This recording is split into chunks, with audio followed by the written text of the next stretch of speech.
আমাদের মহানবী সাল্লাল্লাহু আলাইহি সাল্লাম যে কতটা সিম্পল মানুষ ছিলেন, আর এটা চোখের সামনে দেখতে পারা নিজেকে মনে হচ্ছে যে আই এম ব্লেসড।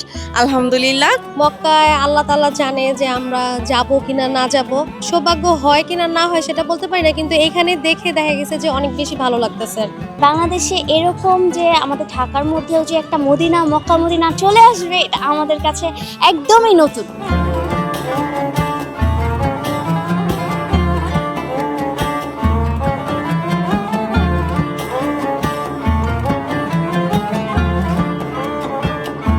আমরা তো আসলে এত বছর আগের এই সিনটা যে আমরা ইমাজিনও করতে পারবো, আমাদের মনে হয় ইমাজিনেশনেও আসলে আসে না।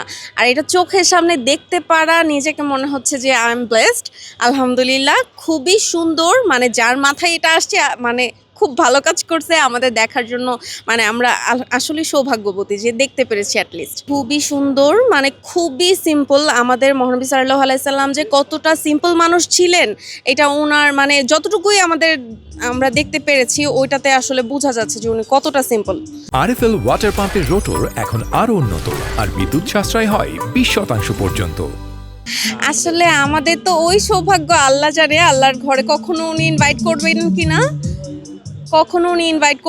কখনো যেতে পারবো কিনা। বাট ওই যে ভাইয়া একটা কথা বলেছিল, সনেট ভাইয়া, যে গুলশানের বুকে ছোট্ট একটা মদিনা। সো আমার মনে হচ্ছে সেম ভাইবটাই আমরা পাচ্ছি। আসলে আমার কাছে অনেক ভালো লাগছে, কারণ আরব দেশের একটা সিনারি এখানে ধরে ওঠা হয়েছে।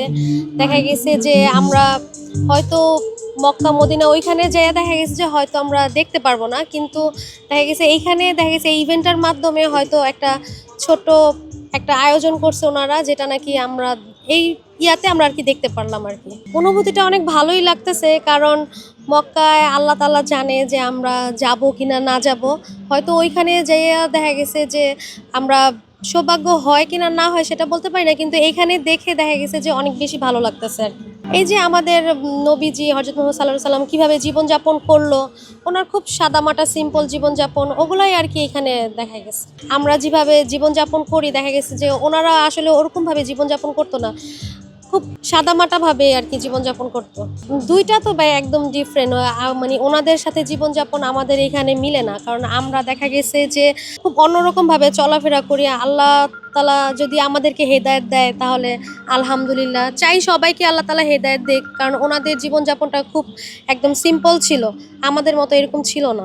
মেসেজটা তো ভালোই লাগলো দেখে। দেখা গেছে যে আমরা একদম আরব একটা ভাইব আসতেছে, যে এখানে সৌদি আরবের অনেক কিছুই আর কি ওনারা তুলে ধরছে, যেগুলো নাকি আমরা ওইখানে যেয়ে দেখা সম্ভব না, কিন্তু এই অনুষ্ঠানের মাধ্যমে দেখা গেছে যে আমরা এখানে এসে কিছুটা অংশ হইলো, আমরা একটু অনুভূতিটা একটু ভালো হলো আর কি, দেখতে পারলাম। এটা খুবই সুন্দর একটা থিমে তৈরি করা হয়েছে, যেটা কিনা খুবই ইউনিক আমার কাছে মনে হচ্ছে। যে বাংলাদেশে এরকম যে আমাদের ঢাকার মধ্যেও যে একটা মদিনা, মক্কা মদিনা চলে আসবে, এটা আমাদের কাছে একদমই নতুন বিষয়টা। আমার কাছে পার্সোনালি এটা খুব ভালো লাগছে যে এত সুন্দর একটা থিমে আমাদের হযরত মুহাম্মদ সাল্লাল্লাহু আলাইহি সাল্লামের একটা যে ঘর তৈরি করছে, ওনার যেই বিষয়গুলো এখানে তুলে ধরেছে, আলহামদুলিল্লাহ আমার কাছে খুব ভালো লাগছে। পার্সোনালি আমি এটা খুব ভালো একটা দিক চিন্তা করব, যে আমরা হয়তো বা কোথাও যাইতে পারবো কিনা সেটা আমরা জানি না, সেটা একমাত্র আল্লাহ তাআলাই ভালো জানতে পারে। তো এখানে দেখা যাচ্ছে যে গুলশানের মধ্যে যে আমরা এই থিমটা পেয়েছি, আলহামদুলিল্লাহ এটাতে আমি খুব স্যাটিসফাইড। আমি বলবো যে এটা আমার কাছে একটা শান্তিময় লাগছে যখন আমি ওটার ভিতরে গেলাম। তো আমার কাছে মনে হলো যে আলহামদুলিল্লাহ সব কিছু খুব সুন্দর, এটা সাজানোটা সুন্দর হয়েছে। আর যার মাথায় আইডিয়াটা আসছে তাকে আমি বলবো যে থ্যাঙ্কস আমাদের জন্য এত সুন্দর একটা ইভেন্ট রেডি করার জন্য।